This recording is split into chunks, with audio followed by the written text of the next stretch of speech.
What is up, Bitcoiners? Welcome to another episode of Fed Watch. Ansel and I just had a banger of a conversation with Parker Lewis, the head of business development at Unchained Capital, and one of just the most prolific Bitcoin educators out there. So it is an absolute pleasure to have him on the show.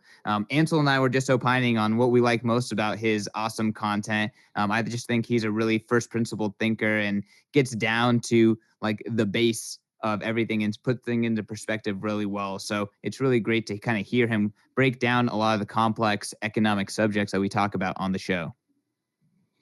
Yeah, takes, money, understanding money and understanding Bitcoin, you have to take a lot of disparate topics and be able to mesh them together. And he does that. He understands all these topics and then is able to synthesize it in a very eloquent way. So it was fun to meet him. And it was fun to talk about this stuff. Yeah. So guys, you're going to be listening to this exactly 1 week before Bitcoin 2021 begins. Parker has been a huge supporter, and same with Unchained Capital, of the Bitcoin conference. They were one of the first sponsors at Bitcoin 2019, one of the first sponsors for Bitcoin 2020, and they hung in there for an entire year until Bitcoin 2021. So we are thankful to have them as fantastic proponents of Bitcoin and supporters of this biggest in-person event in Bitcoin history. Again, Parker, Unchained Capital, always pushing freedom forward. Bitcoiners pushing freedom forward. And I mean, Bitcoin 2021, we just announced Floyd Mayweather going on stage demanding to get paid in Bitcoin. Who cares if he's just onboarding into the crypto scene? He's going to make mistakes. But the fact is, he is a massive platform for Bitcoin, and he's going to be at the conference. Michael Saylor, he may have gotten a little bit too close to the fire with this, mining council, but, he's still been a fantastic advocate for Bitcoin and, kind of building this up. The conference is going to be just lined with amazing speakers. Cynthia Lummis, I could go on, but, I'm not. So go to the conference website, b.tc/conference, the biggest conference in Bitcoin history. And honestly, the best place to meet Bitcoiners, get a job in Bitcoin, and just expand your reach in the Bitcoin space and community. So go to b.tc/conference, learn about it. And if you need to get your ticket and you haven't bought it still, ticket prices are really high, but the best way to get a discount is by using MoonPay. So use MoonPay to pay with your credit card, pay with your debit card, and pay us in Bitcoin. So we want to get paid in Bitcoin. We give a discount if you pay us in Bitcoin. MoonPay gives you the best of both worlds. You can pay with your fiat. We get paid in Bitcoin. You get the discount. There is a widget built right into the website, so you can just use your credit card right there and pay us. It's really awesome. Save $400 off your ticket if you use MoonPay. And you can use promo code Satoshi as well to add on an additional 10% off. So that's how you can maximize your discount. If you're not at the conference, I'm sorry, you're a loser. It's going to cost you a lot of money. That's what happens when you wait. But at this point, you've had over a year and a half to get there. So get there, check out MoonPay, and check out this awesome conversation with Parker Lewis. Peace. Bitcoiners, I am sitting across the screen from the one and only Parker Lewis. Parker, if you don't already know, is the author of the amazing Gradually Then Suddenly blog series, head of business development at Unchained Capital, and just overall prolific Bitcoiner and Bitcoin advocate. I think you're probably in the top 50 folks who are making a massive impact in the Bitcoin space, if not even higher on that list. So always an honor to interview you, Parker, and excited to have you on FedWatch. Good to be here. It's one of my favorite subjects in addition to Bitcoin. I'm a Fed watcher as well. I think all this has to do with the Fed, everything about Bitcoin. So, been on other podcasts with you for Bitcoin Magazine and POV Crypto, but excited to finally join FedWatch. A little bit insulted that you guys didn't bring me on before. Hey man, you're a busy guy. Don't say I haven't, put out the invite, but today we have a topic that we've been talking about for a while, and I've heard you speak about online as well as on other podcasts. But this idea of how we need a consistent, reliable unit in order to have proper pricing, and like what that means for an economy. And I feel like a lot of, let's say, Bitcoin detractors they don't quite understand how bad our current system is in terms of just an unreliable unit to make economic calculations. So I guess we can just jump right into it. Yeah, I really like. I think that this is the foundation of everything, and that oftentimes we talk about sound money with Bitcoin and about 21 million being the Schelling point, and that there is a lack, a general appreciation for Bitcoin and sound money and why you want to have a form of money that stores value, but that there's less of an appreciation for the role of a pricing mechanism within an economy. And that oftentimes, and I'm even at fault of this at times, we'll talk about a market converging on a single form of money.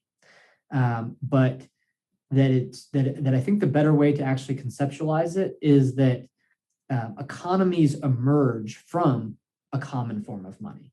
So rather than converging on a money, it's actually that in order for money to be functional, and I think that we really do have to start at the foundational level, it's thinking about the problem that money solves. And that problem that money solves is one that everyone has, that is a problem of exchange and trade. And that it's actually, it's different than all other problems, because the other side of exchange of money is everyone has their own unique preferences. Everyone values things differently. And that if all value is subjective, that money is the economic good that allows us to objectively measure what is inherently subjective value. And that because we all have the same common problem, which is exchange and trade, and we all generally recognize that there's benefits to trade, that if we all had to go out and kill our own food during the day, that life wouldn't be great. And that if someone can focus on certain various kind of special functions within an economy, that the sum of the parts is greater than the whole. And that economies are not zero sum. And that when you start to understand that we all have the same common problem of trade, and that we all have to arrive at the same answer, that while all value is subjective and no value is intrinsic, like we might need certain things more than others, but our ability to go produce those and place a value on it is solely dependent on our ability to objectively measure it, and we do that through money. That there are objective ways to evaluate whether something's a good form of money or a worse form of money. And so value is subjective, money objectively measures what is inherently subjective value, but there are objective ways to measure what is a good form of money versus a worse form of money. And that serves as the foundation for convergence on a form of money, but then that is actually what allows that it's dependent upon a large swath of people or a large group of people converging on a single form of money in order for a pricing mechanism to evolve. That we all have to agree on a consensus of what the standard of value is. And then once we do that via very objective ways, then the real utility of money starts to be realized, because we start to actually be able to place value on things. That is the pricing mechanism. And that when you start to think about the role of money in that way and the magnitude, like and Hayek talks about this, where it's I believe in the use of knowledge in society, where he talks about how that if the pricing system was born of conscious human design, it would be lauded as the most, like one of the greatest inventions that's ever existed, but that it formed completely organically, and that it ultimately what it represents is an information system. It's how the lion's share of all information gets communicated throughout the world. And so when you start to think about money as this foundation of trade, but then ultimately that once everyone converges on a singular form of money, that is what allows a price mechanism to form. It is that process. It is that convergence on a single form of money. And the problem that most people have is they take prices for granted. They take the pricing mechanism for granted.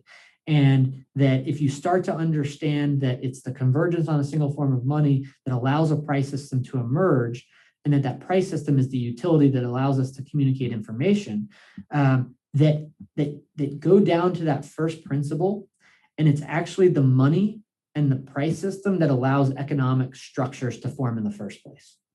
that the economic structures form because we were able to set prices, but that price setting only existed because we first converged on a form of money.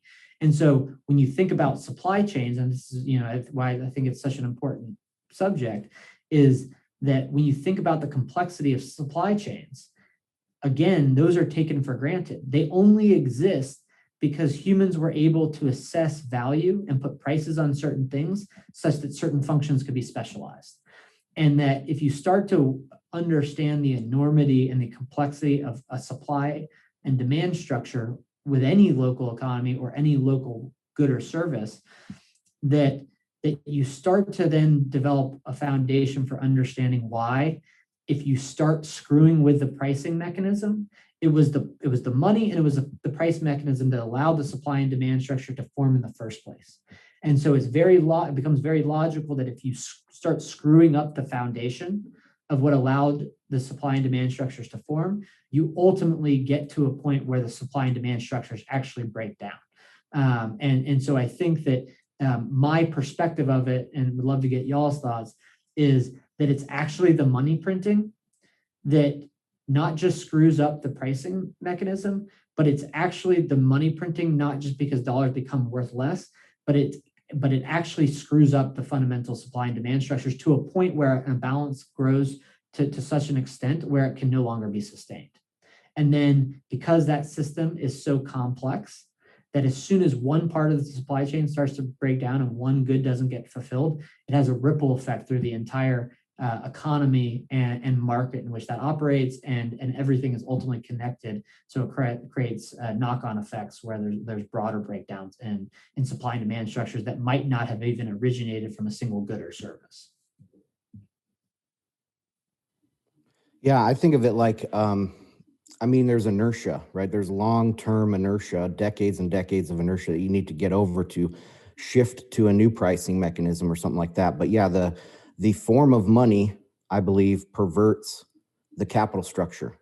And then you have to somehow, there needs to be some sort of crisis to swap to a new money. Now, that's just my initial thoughts on what you asked there. And then, but going back into like the need for a pricing mechanism or convergence driving preceding a pricing mechanism, but a breakdown of pricing mechanism, which is what leads to maybe converging on a new money.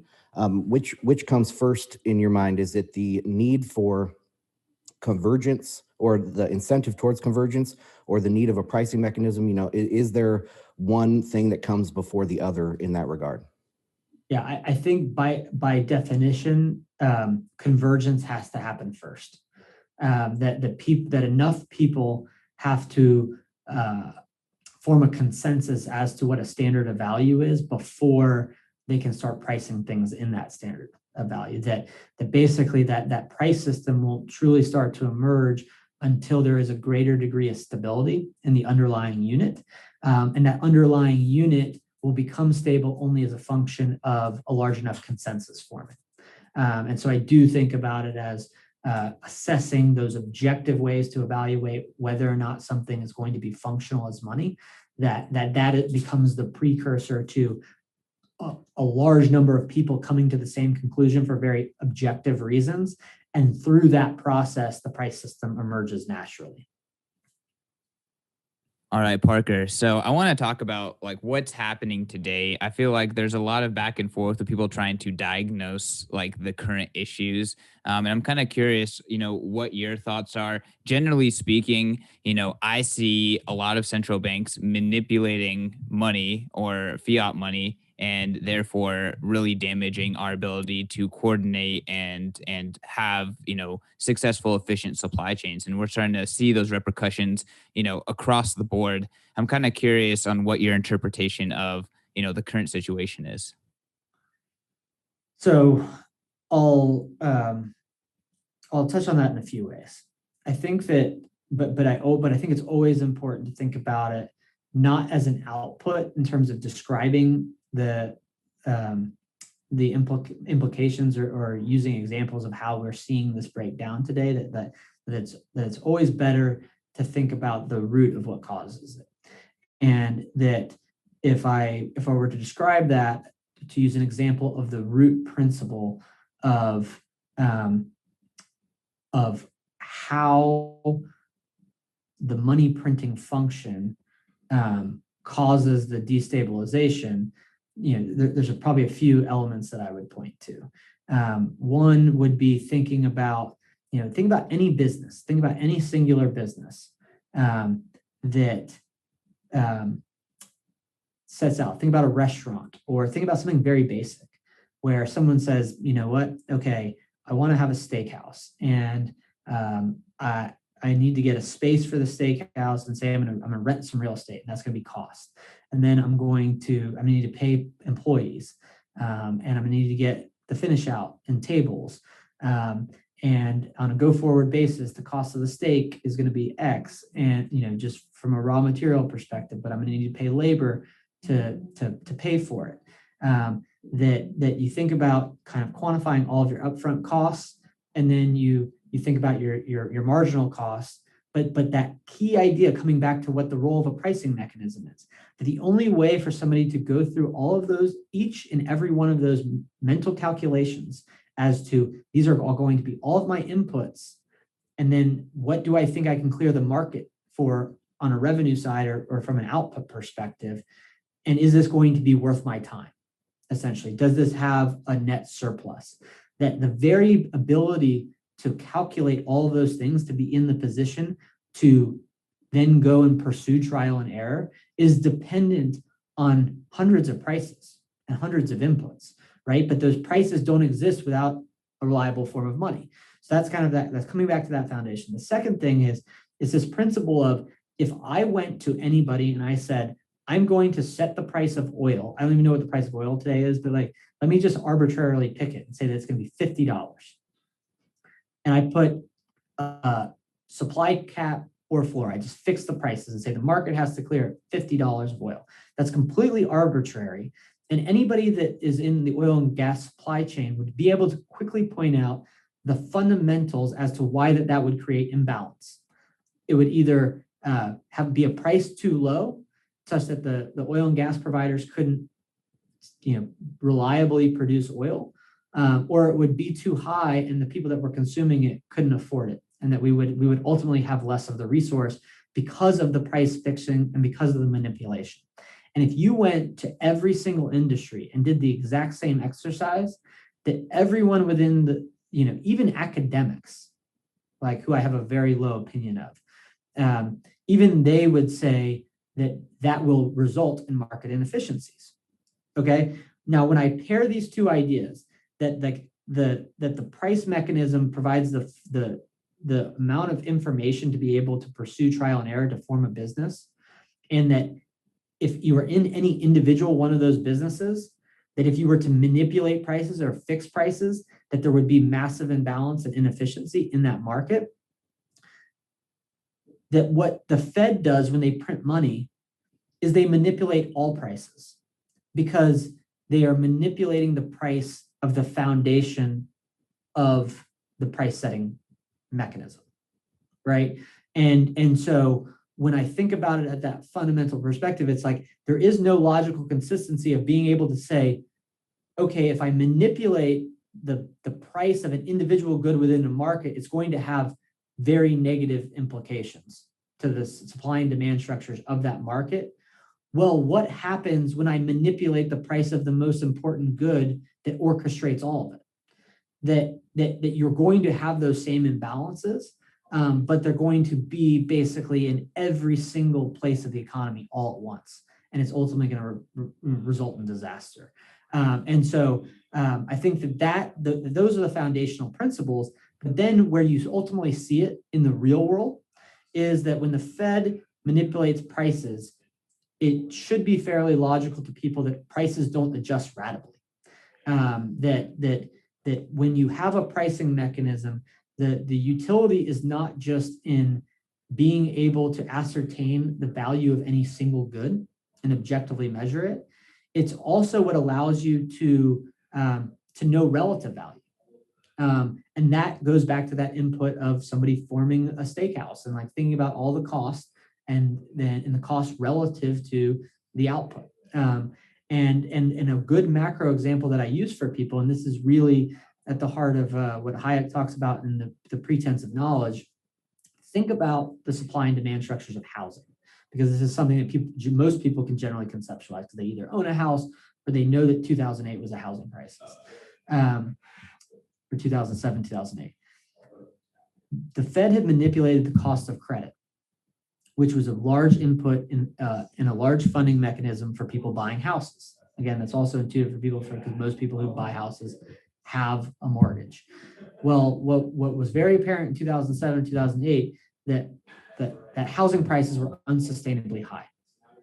And that when those housing prices tried to correct, the Fed did something that was drastic that they had never done before. They went and directly bought mortgage-backed securities.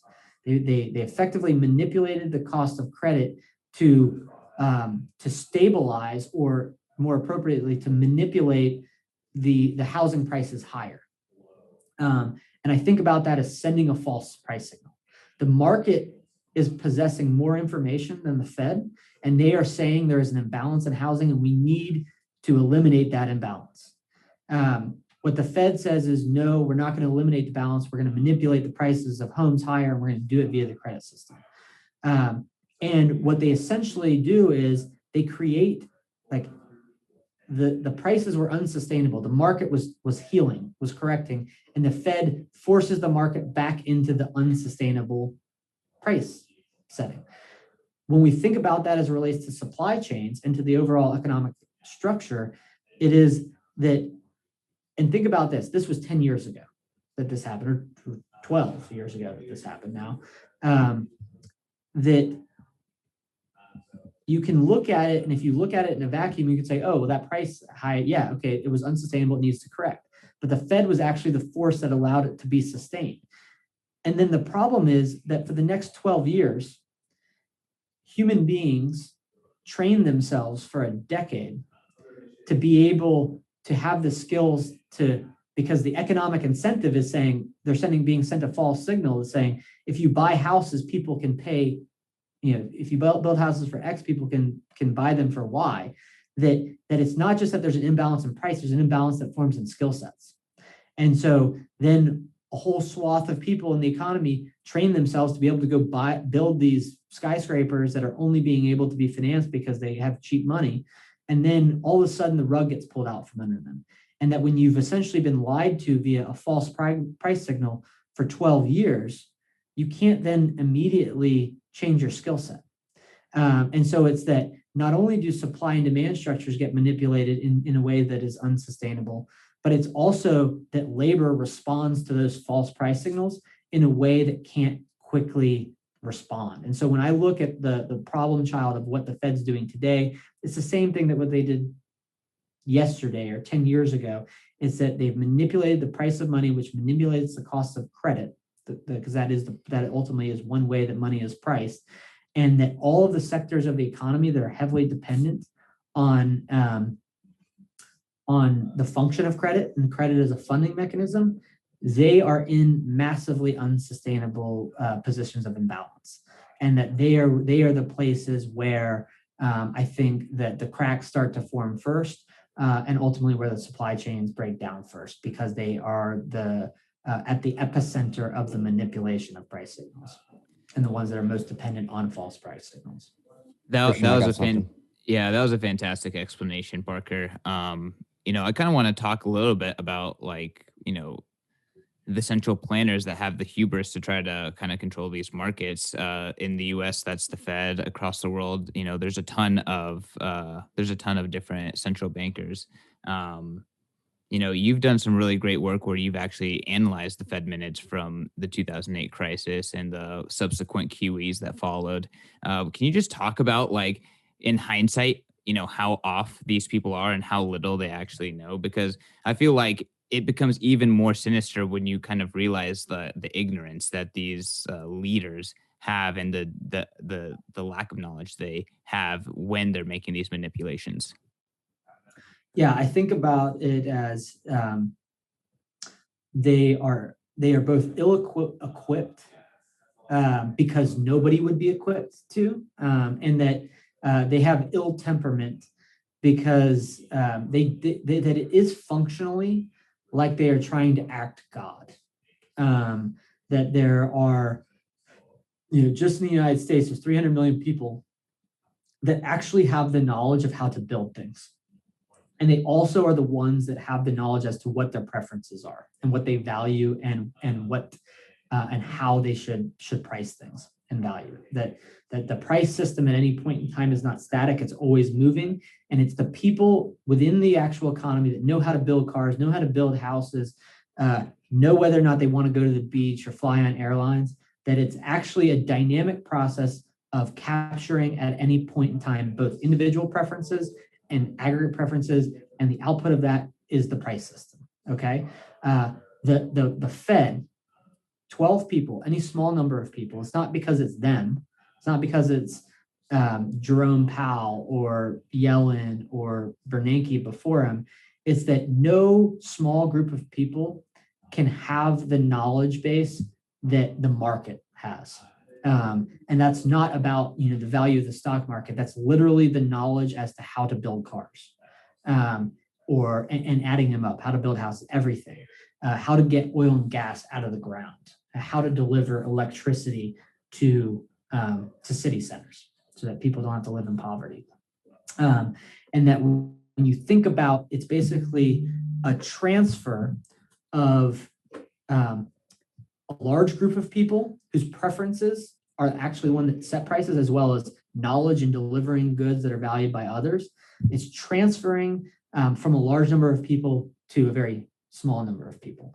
But you have to start with the foundation that it's all flawed because a small group of people, when they co-opt the pricing mechanism, by definition, have less knowledge than everybody else. They can't have the knowledge. And that's really, I tell people, the pretense of knowledge, that this is the core of the pretense of knowledge. It's Hayek's 1974 Nobel Prize winning speech, or a speech that he gave after he won the Nobel Prize.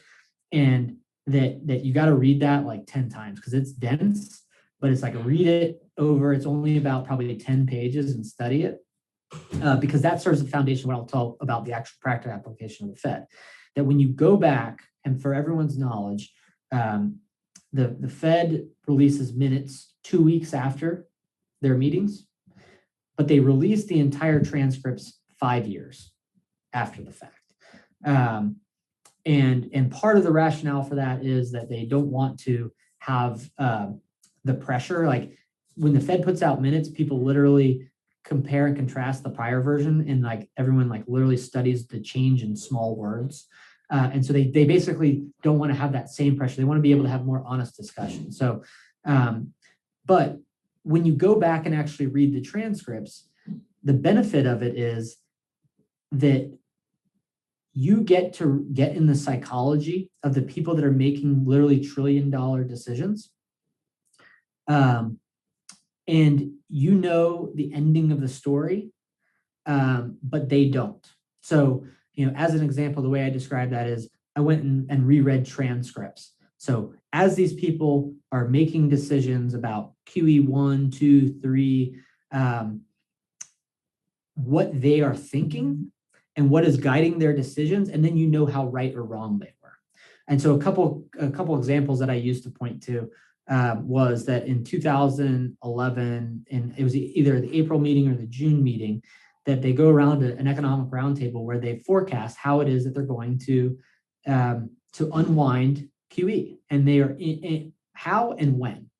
Okay, and so like I'm just using this as an example to be able to demonstrate that they are objectively wrong all the time, like blatantly, because you can objectively measure it. And this is one of those cases where when they go around this roundtable, this is kind of spring or summer of 2011. We're in the middle of QE2. QE3 is not even something that's conceived. So for relative time, QE1 was around 2009, late 2008, early 2009, in that time frame. QE2 was late 2010 into the mid cycle of 2011, and then QE3 was like 2013 and 14. So just like framing everyone for that. So this is like June, I believe, of 2011. They're in the middle of QE2, and they're discussing what will happen, or when and how they will affect the unwind of QE2 and QE1. So when they go around the roundtable, their expectation of how they will unwind QE2 is in early 2012. Okay, so like them thinking that they're going to be able to pull these new dollars out of the system in 6 to 12 months. We know that they never did that, and then they had to print, another 1.6 trillion, I believe, which was QE3. Might be off slightly on that, but the point being, they were wrong, and they were all wrong. The second thing was when they discussed how they would unwind QE. When they did that, they discussed, will we lower short-term rates first or take the dollars out of the system? 15 out of 16 people said they would take the dollars out of the system first. What ended up actually happening? They lowered short-term interest rates first. So they started, when they actually decided to pursue this path, they started to reduce short-term interest rates in 2015, and then it wasn't until 2017 that they started to unwind the balance sheet. But 15 out of 16 of them said in 2011 that they would do the opposite. And so I raise these points because when you objectively go back and read history, it is that they're wrong. It's like they're wildly wrong.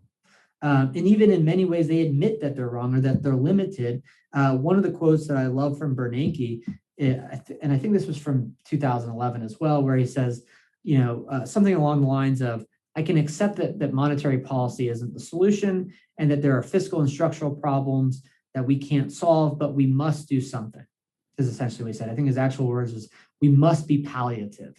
And that's where it comes into ill temperament, but where it's like, when they know that and I would go so far as to argue that they are the actual problem. It's not just that they weren't the solution, but that they're the problem, that they actually create it themselves. But even when they recognize that, like they say in the same sentence, we recognize that we're not the solution, they then go out and respond years later with doing the exact same thing and printing trillions of dollars.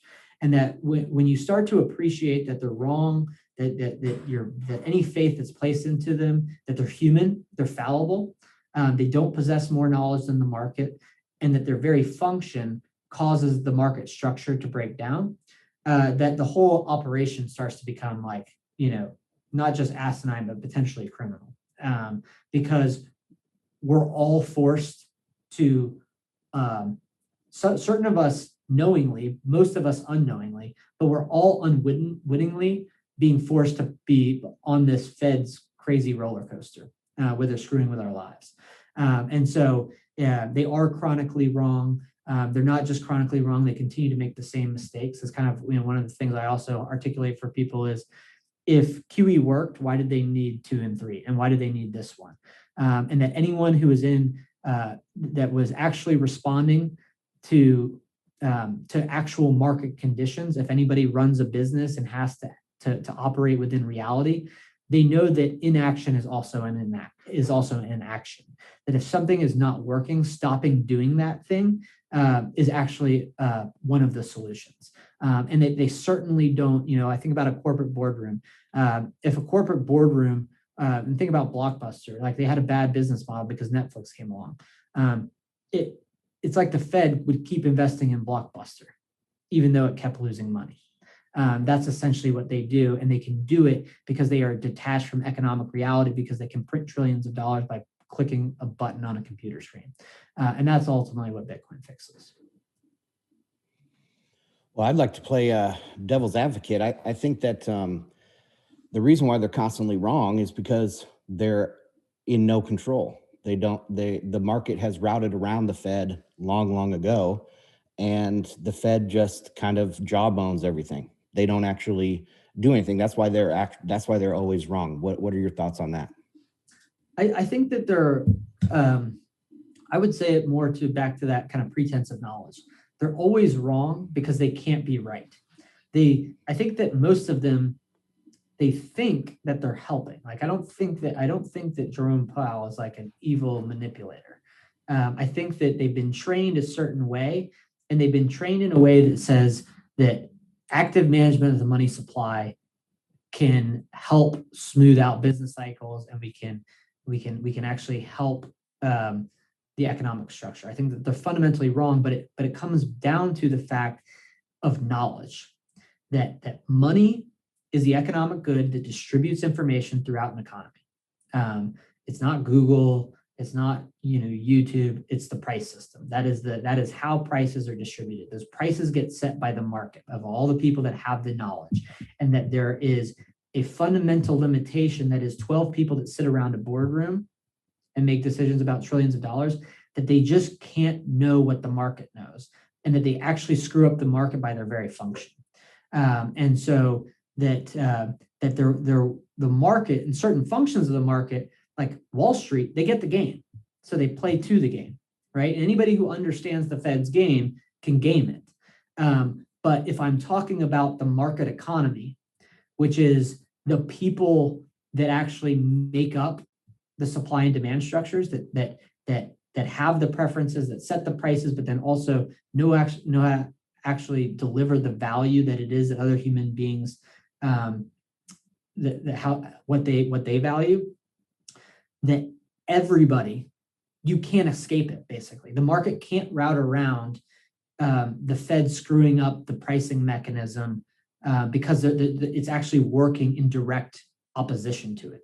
So basically, my response would be the best thing that people can do is duck and cover, because the grenade has been launched, and there's no way to actually fully get out of the impact zone. You just have to be able to manage as best as possible when the grenade explodes.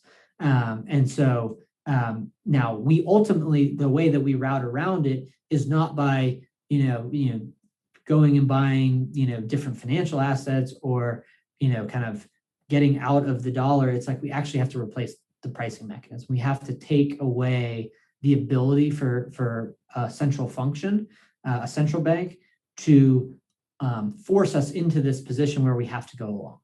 That the only way for the market to route around it, I'd say I like disagree, like maybe a certain way that you describe it, I agree with it, that the market is routing around it via Bitcoin. That it's not like in stocks and bonds, and that it's not the market being the tail that's wagging the Fed's dog. It's just that the Fed is screwing up the market, 100% of it, and everyone ultimately has to feel the pain of that. And the example that I use is, if you understand that economies are not zero sum, that everything is always at risk, that you also realize that our current status quo is always in a precarious position. And if you look at Venezuela, it's like their economy has shrunk. Wealth has been destroyed because the pricing mechanism was no longer functional. So I think about it as, when the dollar truly destabilizes, even us Bitcoiners, our quality of life is going to degrade for a period of time. We'll be generally better off because we got the most reliable form of money. But if the economic system as a whole produces less and there's less range of choice, that is a consequence that the entire market feels as a whole. And then there's a range within there as to how worse off or better off, of how well people position themselves. But ultimately, that wealth will be destroyed as a function of the pricing mechanism deteriorating, and then we'll build it back up with a better pricing mechanism in Bitcoin. Yeah, continuing my devil's advocate here, the way that it's routed around is that the private banking system, they don't treat reserves held at the Fed as money. And so they, when banks make loans through fractional reserve, that's where the money is actually printed. The Fed just prints reserves that are held on the Fed's balance sheet. They don't actually circulate in the economy. And so the private banking system has routed around the manipulation of the Fed decades ago. We're talking 60s into the 70s. One of the reasons why we went off the gold standard was because dollars were being printed in London and Paris through the Eurodollar system. So I think that what are your thoughts on the Eurodollar system, and that the Fed isn't in control? It's actually the private banks through expansion and contraction of credit. Yeah, so I have a different opinion about that. I'm not the one to speak to the Eurodollar system. I'm sure maybe you guys already just had the guy on, but like Jeff Schneider's the guy to speak to the Eurodollar system. But I think that it's easier for people to conceptualize that just the dollar system and the local economies, that hyperinflation does not happen because banks create more credit. Hyperinflation happens because base money is created. and that there's only one way that base money gets created, and that is via the Fed. And credit expansion can't happen to the extent that it has without more base money being provided. So people often say that the reserves, stay with the Fed, and I think that in a practical application, that's not true. And the way that I articulate that for people is in 2008, the banks had $350 billion of cash, including reserves held at the Fed. Okay, so the entire banking system only had $350 billion. Since 2008, over $1 trillion net has been withdrawn from the banks. So that means that there have been over 3 entire bank runs, full bank runs. And that was that 1 trillion net that's been withdrawn from the banking system when they only had 3.5 trillion was because the Fed created reserves. So the Fed has to, the Treasury is the one who prints dollars, but the Fed is the one who creates dollars. And once a dollar is created, then a dollar reserve can be converted into a physical Treasury bill. That's how the process works. But the Treasury cannot convert reserves to physical bills if not. So it's like this idea that's yes, the banks create credit, but they couldn't create credit if they didn't have more reserves. And so the reserves end up going from bank to bank, but absolutely 100% is all a function of the Fed. Now, it may be that the Fed system would entirely collapse. If the Fed didn't print more reserves, the whole credit system would collapse. The amount of reserves is what allows the credit system to be tethered. And it's why the Fed has to print QE. So I think it's more of a function of the tail wagging the dog, and the tail in this case is the market, that the market has figured out the Fed's game, and the Fed is in a catch-22. It's why the Fed can never unwind QE, because those dollars, as soon as they're in the system, it creates more credit, which creates the need for more dollars, more base money. But I do think if you go down the rabbit hole, you will realize that hyperinflation never happens as a function of credit expansion. It happens as a function of printing of base money, and that those things are also related to the as the credit system expands, it also creates this environment of just as the expansion of credit can only be sustained for so long as the printing of money happens. And as soon as the printing of money happens, the credit system starts to contract to the extent of collapsing on itself. But because the credit system has become so large, the credit system is the marginal price setter. So when the Fed has a price stability mandate, they don't have a mandate expressly to maintain the size of the credit system, but they implicitly do because it's the price setting mechanism. But that metastasization of the credit system is also what, at a core fundamental level, causes supply and demand structures to break down, because it's unsustainable. It dictates that more dollars have to be put in, but then it begets another wave of imbalance growing in the system. So I think that they're all related, and that I don't necessarily think that you're wrong. I think that it all starts and stops with the Fed, but basically what they do is they create a system that is unsustainable, that they have to support with more dollars. So it's yes, the banks, get into this position where they have a massive credit expansion that can only be supported by the Fed putting in more dollars, and the Fed will ultimately have to put in more dollars, but it's actually the more dollars being presented that's the root level of the problem. That if we were in a Bitcoin world, as an example, and banks could lend out Bitcoin, that eventually certain banks would fail and there wouldn't be bailouts, and that the market would heal in a much quicker way. And so when I think about that problem statement, it's let's just imagine the world of Bitcoin, and that there's fractional reserves and people are creating basically paper deposits of Bitcoin. That's not a problem, because essentially there's a fixed money supply such that whenever that game gets out of control, the imbalance is eliminated as soon as it appears, that it can't persist, and that the imbalances can't grow and be sustained over time. So I have a follow-up here, and I think it's a good transition point, is what does the Bitcoin system look like? I like to picture the transition as there's peaks and valleys, right? And we've probably, reached the peak of the fiat system and are declining now. And there's going to be a valley that is necessary before we can reach the new highest peak that is enabled by the Bitcoin standard. Why is Bitcoin better? Like, why is Bitcoin a foundation that a pricing mechanism can be built on, and therefore better supply chains? I think this is something that Ansel has talked about a lot, is that like Bitcoin is going to create better supply chains ultimately. Yeah, better. Maybe better is an interesting term to use. More stable, more resilient.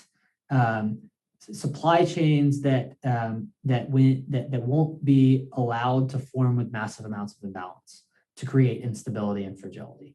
And the root principle as to why I think about that is, if we go back to what we really opened the conversation about, which is, how a price system emerges initially, which is a group of people objectively forming consensus on what the best form of money is. That if we set aside the properties that make something the best form of money, because I think that's less to the point of then what the role of the pricing mechanism is and why Bitcoin will have the best pricing mechanism, is that money becomes the economic good by which just think about it as a communication channel and an information system. And that when we all converge on the common standard of value, we then can communicate value to each other, objectively measure value, and that the price system is the output of that consensus emerging. And that if you live in a world, if you start to think about money and the price system as a communication channel and an information system, that what we're trying to communicate is all of our relative value. What I perceive my value to be, but then I'm assessing what each of you, the things are that you guys value, and I figure out, essentially it's this game of trial and error between humans to figure out how to create things that other humans value so that we can get things in return. That the money printing function is exogenous to that whole process. That what it ultimately creates is noise, and that what we really want is a closed loop system that doesn't allow any energy to leak. And what I mean by that is, if we live in a world that has a fixed money supply, such that the change of the supply of money in no way influences the change in prices, that prices are exclusively changing based on the changes in preferences of human beings, that one extraneous variable that creates noise in our ability and friction in our ability to communicate is now eliminated. So that in a world where you have the form of money that has the lowest rate of change, which 0 is the lowest rate of change, that you eliminate any potential for price signals to be sent that are false as a function of merely an increase of the supply of the currency. And so it's a reality. I think about it as if I was to, and I talk about this in one of my articles, where Bitcoin is not a pyramid scheme, where I have a diagram where I think about 6 variables: the supply and demand of good A, the supply and demand of good B, and the supply and demand for money. And of those 6 variables, there's one thing that is constant, or should be constant, which is the supply of money. The demand for money will always be variable. The value of money will always be variable. But the supply and demand of good A and good B, and then multiply good A and good B to be every good that is in a market economy, that the supply and demand of both of those is variable. And so it's that one constant that is the supply of money, which affords for the least amount of noise in the communication of individual prices and relative prices. And then what that ultimately translates to in more of a conceptual idea is uninterrupted information systems. And that one way to also conceptualize it would be, if the supply of money being fixed and finite becomes the most reliable foundation to communicate all other prices and information systems, imagine that being an anchor point, whether it's a boat that's at anchor, or if you're in the surf and you're trying to figure out, like you're moving around in the ocean and you want to know how far you've changed, you find an anchor point. Imagine that anchor point was constantly moving in terms of the supply of the thing that's pricing everything. That if the foundation was moving, that movement, which comes in the form of the Fed printing money in this system, all it does is create noise that mucks up our ability to communicate with everybody else. And the way that I think about the Fed system, which is the greatest contrast to Bitcoin, is that foundation is not the equivalent of, what's the right way to say it? It's not the equivalent of moving the goalpost. It's the equivalent of the football field being built on a waterbed and then moving the goalposts. That the foundation of how it is that we all communicate with each other is unreliable, and that you replace that waterbed and the movement of goalposts with something that's fixed and tangible and that can't move or obviate, and that when you build up on top of that foundation, that what you ultimately get is true price signals. Again, price signals that will always be changing, but ones that can't be manipulated, that such that economic incentives merit that large parts of the economy act and cause things to be developed or formed in skill sets from a labor perspective in ways that are unsustainable. That as soon as preferences change, they are communicated through prices. And if you think about it on a micro level, it is, when I was in college, a beer was probably like $2 or $3. Now, if you go to a bar, a beer is like $6 or $8. And it's a difference between how much of that beer going up in price is because people actually demanded beer a lot more versus just because of the money printing function. And I would say 100% of the noise is it's like not because people demanded beer more or that we got worse at developing beer. It's that there's basically 2x the amount of noise now that is just because somebody in a dipshit room in Washington, D.C. tried to decide that they wanted to act like God and print money. And so what we would ultimately do in the world where that didn't exist and where Bitcoin works is that the only, imagine a value of a beer when I was in college was $3, that whether it was going to be, it'll be denominated in sats, but whether it was $2.75 or $3.25, that the changes that dictate that are only a function of whether or not somebody can produce it with less input or whether people value it more. And that is something that's just fundamentally not the case and can't be the case when the foundation of the economy and the thing that prices things creates noise and mucks up the system. All right, Parker, we just have a little bit of time left, and I wanted to end with just a couple general questions. So for this timing in the market cycle that we're in, with this mid-cycle kind of consolidation, let's take a breath and ask some general questions. We've heard a lot today about what is so great about Bitcoin and how Bitcoin will help the economy and help price signals. But the first question is, what do you think is Bitcoin's biggest weakness? Or do you have a biggest worry about Bitcoin and its adoption? A firm believer in that everything is good for Bitcoin, that money is such a basic necessity, and Bitcoin represents an orders of magnitude step function change and improvement in the function of money, that it's like water moving downhill, and that the fixed supply of Bitcoin will cause all of the noise to subside. If I was just like on the margin, things that I think are not helpful, even if I wouldn't say that they're a point of risk, I would say things like this Bitcoin mining council, that kind of any attempt to have central coordination to express values onto the network that aren't native to it are ultimately non-productive. And it's because ultimately,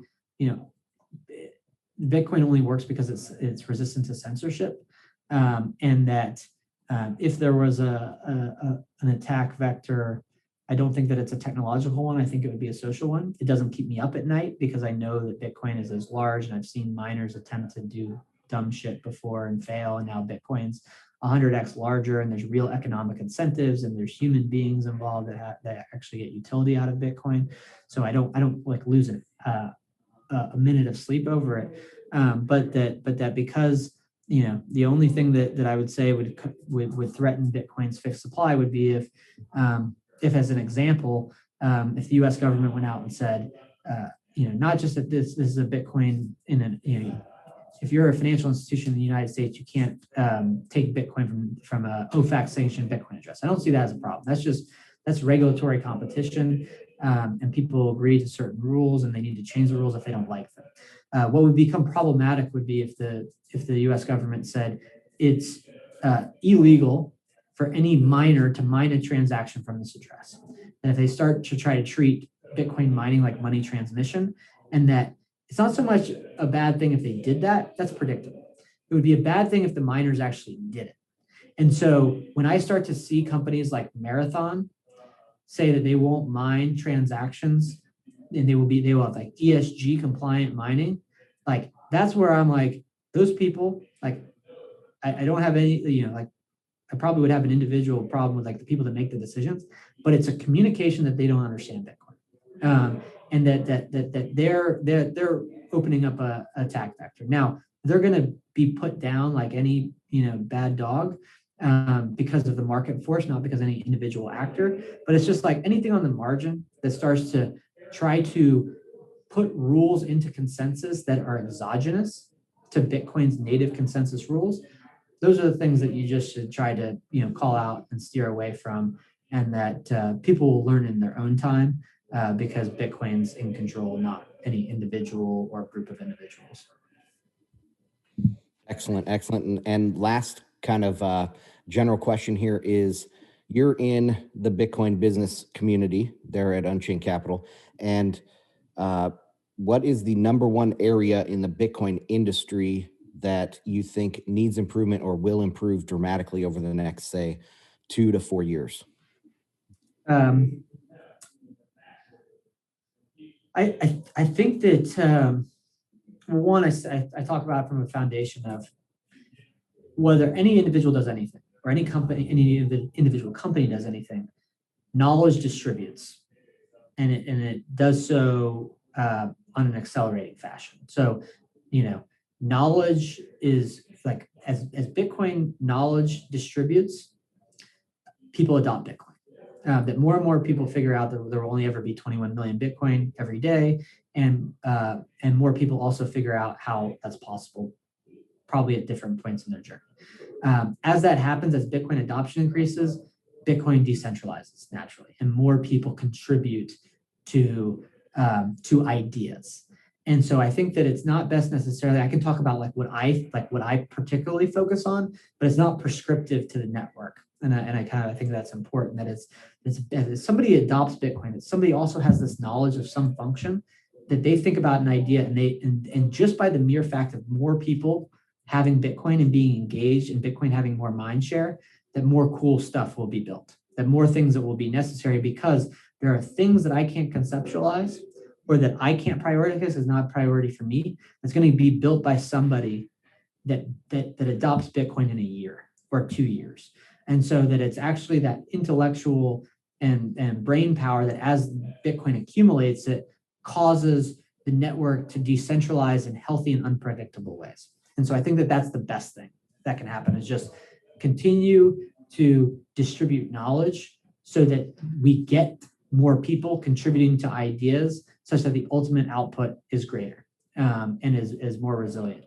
I think that personally what I'm focused on is I think that it's really important that people hold keys, and that the more people that hold keys, by definition, the more people that will actually understand Bitcoin, because I think you have to hold keys in order to really understand Bitcoin at a conceptual level. Not 100% of cases, but it certainly helps. And so I kind of view it as part of that. Not only one of the ways that the analogy that I would use is it's like the Second Amendment. That in the United States, if there's 600 million guns, that it becomes very difficult to have a tyrannical government, kind of enforce their will on the people. That the Second Amendment is a deterrence. It's like, because we have these 600 million guns that are spread out, don't think about fucking with us, as a whole, as a people. And I think about private keys the same way. That, if there's 600 million keys in the United States, or if there's 7 billion people and there were 14 billion keys, and maybe that's not even practical, but that the more keys that there are, because keys are permanent and they're the foundation of controlling the value of the network, when I say that they're the most important, there's other things that are like close second and third. So running nodes and Bitcoin mining being distributed are also important, but Bitcoin mining and Bitcoin nodes are temporal. They can move. Bitcoin keys, you have to have it to be able to transfer value.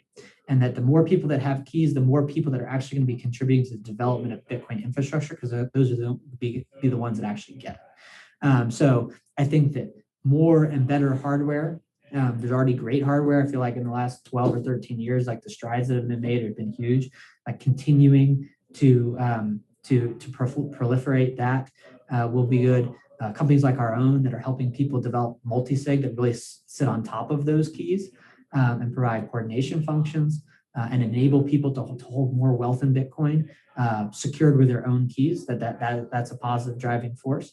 And then I also think that it's very clear, and this will just happen by the natural market force, that as Bitcoin becomes adopted by more people and the Bitcoin main chain has higher fees, that we're going to start to be in the need where we really need to develop infrastructure to be able to use Lightning, which I know a number of companies are already working on, that will likely be working on in the years ahead. But that all of it will come down to, first, knowledge and education about Bitcoin. Second, keys, and then all derivative of keys that extend beyond there.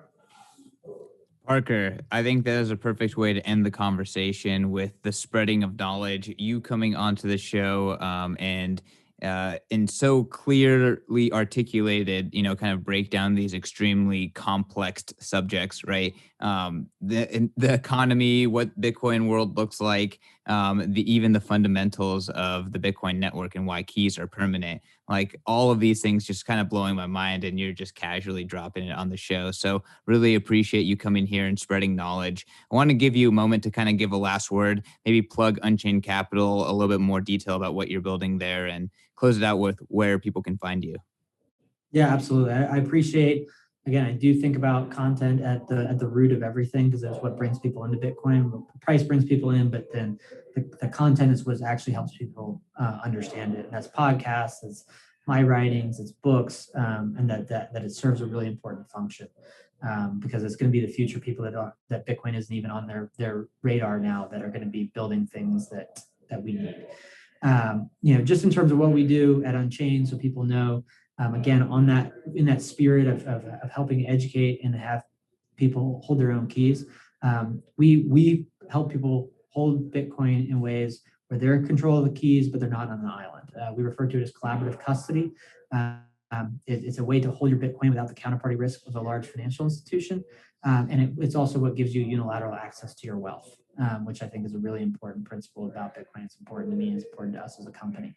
And the people who work with us value our approach to custody, that they feel that they can store more of their wealth in Bitcoin because they know that Bitcoin is not going to be lost. And that custody is the foundation of our business. And then we offer people financial services on top of that. And so we've got a concierge onboarding service where we help people go through that process. People can go from zero, not having keys, to having keys in multi-sig, where they have 2 keys and we have 1, and 2 keys are required to spend. But that's really just the start of our journey. We get people educated about how keys work. We help people set up keys, and then we ultimately help them secure their wealth in a better form of money. And then we help people buy and sell Bitcoin with our OTC desk. It's just available in a certain number of states. You can look on our website, unchained.com. But then we also lend against Bitcoin. We just really think about it as the foundation of help people secure their Bitcoin better, and they're going to need other services on top of that. We help people with self-directed IRAs, working with Keykeeper IRA. So we're just focused on Bitcoin every day. We have an approach to custody that works for us as individuals, and we think that it's needed by a lot of people. So we focus most of our time and energy there, and then add incremental value through exchange and lending, and people getting the retirement dollars out of the legacy financial system, and doing it in a way where they can similarly hold their Bitcoin without counterparty risk, which I think is really important to all of us, and for the resilience of the network as a whole, that more people do that. Awesome. And I guess where can people find out more about you, Parker? I'm on Twitter, Parker A. Lewis. All of my writings are on our website. If you go to unchained.com and go to resources, it's the GTS series, or Graduated Then Suddenly series. So I definitely recommend people reading that. And I really just emphasize that, and I think it's great work that you guys do, is really keying in on once people understand the complexity and functional nature of what a pricing mechanism is and how it functions and how it evolved in the first place and how it contributes information. And if you start to really key in on that as an idea, that will help it be more intuitive of why money is such a great utility, but that ultimately also why Bitcoin is the best money that has ever existed, because it has that finite supply and it will have the most reliable pricing mechanism that is not fragile. So I write about that. And then I also recommend, there's 2 short essays that I tell people to read. It's The Use of Knowledge in Society by Hayek and The Pretense of Knowledge, and that they are dense pieces. I've probably read them each at least 10 times, but that if you study those, that the Bitcoin and the role of money, it will start to cause you to question a lot of things that you wouldn't have otherwise questioned. 100%. I mean, I think just starting with gradually, then suddenly, then graduating to Hayek is a great way to really wake up to what's going on. And I mean, gradually, then suddenly has been quoted by several key entrants into the Bitcoin space as being pivotal for their understanding. So really thank you for kind of like cementing this kind of knowledge in writing so people can have it. To all the listeners, Parker is a huge part of Bitcoin education. Bitcoin Magazine is a huge part of it. The Bitcoin conference, which by the time you listen to this will have already happened. Actually, no, I take it back. No, this is dropping tomorrow. So will happen next week. It's going to be happening in a week. So I'll be shaking Parker's hand. And it's going to be a great time. We're here to push Bitcoin knowledge, help people onboard into the better system, the system that is actually going to propel humans and society forward. So make sure to follow Bitcoin Magazine and make sure to follow me at CK_Snarks. Follow Ansel at Ansel Lindner. Thanks again, Parker. Hey, thanks, guys. Really appreciate it.